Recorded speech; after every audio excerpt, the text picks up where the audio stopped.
In this quick video, I'll show you where to check transaction history on Binance step by step. So the first step is to go to Binance.com, and then once you have logged in, go to wallet here and click transaction history. So you can check your transaction history on crypto, fiat, transfer, distribution, and BNB convert.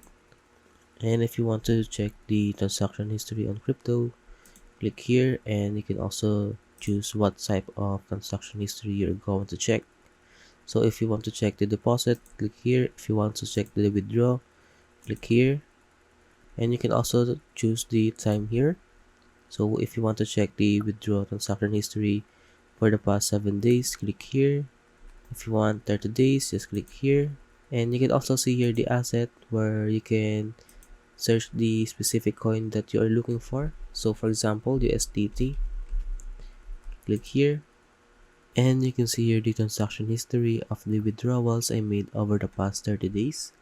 And if you have any questions about where to check transaction history on Binance, leave a comment below.